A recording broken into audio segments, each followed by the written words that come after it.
Okay, thank you. So my name is František Štěpánek. I'm from UCT Prague, and I will lead work package number 2. I'm actually a little bit of outsider. I'm not a microbiologist at all. I'm a chemical engineer by background. But our research interest and expertise is in the field of encapsulation and drug delivery systems. And so this has some relationship to communication between microorganisms and eukaryotic hosts. So I would like to briefly say what we plan to do. Within work package 2, we have 4 research objectives listed there in the order of increasing complexity and increasing riskiness, let's say. The first one, which we call to microchemical signal emitters, is basically about the design and manufacturing of microparticles that can encapsulate the substances which we believe play some role in interspecies communication, and which can release these substances at a defined time and a defined place upon an external stimulus. So it's really encapsulation controlled release from microcarrier particles based either on liposomes or lipid-coated porous particles, or based on phase change materials where a low melting point matrix contains a crystalline or amorphous form of the substance which is to be delivered, and upon a phase change can either start or stop the release. So the idea is to be able to program not only the amount of the substance which is released, but also the temporal and spatial patterns that can be created, because very often the response of the microbial community to the signaling substances is not only a property of the molecule itself, but also about the concentration gradient or the temporal sequence at which the release occurs. So this is what we would like to tackle in the first part of the work package.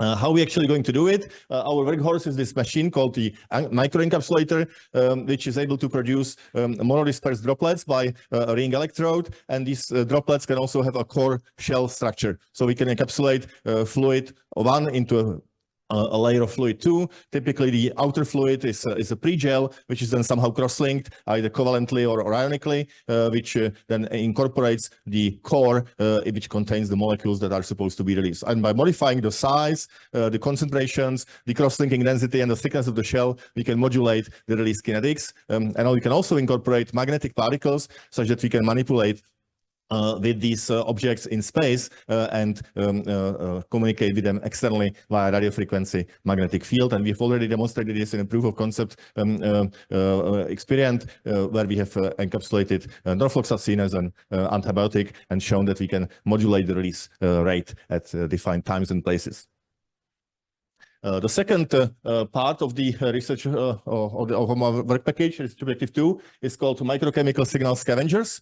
So it's the opposite effect. We want to be able to silence the communication by absorbing the signal molecules into microparticles, which in this case must contain some means of concentrating the otherwise rather diluted molecules from the outside environment. So the idea is to encapsulate adsorbents, so mesoporous materials with high specific surface areas, which can bond either covalently or non-covalently the molecules diffusing from the outside, typically based on either mesoporous silica or activated carbon or maybe zeolites. And again, we need to have some gating mechanism so that we can open and close the diffusion of these substances from the outside environment into these particles. So we will be working on the microencapsulation of adsorbents and then use them within the experiment to selectively adsorb species and therefore silence communication, with the added benefit of then being able to recover those particles from the experimental system and analyzing what has been adsorbed. So if you want to understand which molecule might be responsible for communication, for example, in quorum sensing and such other situations, this is a tool that we hope to develop and use for such purposes.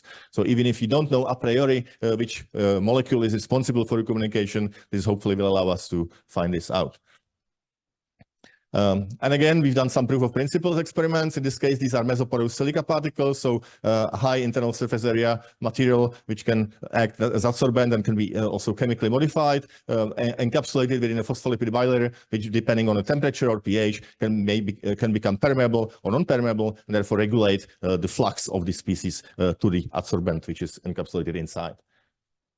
The third field, or third objective, is encapsulation of microorganisms.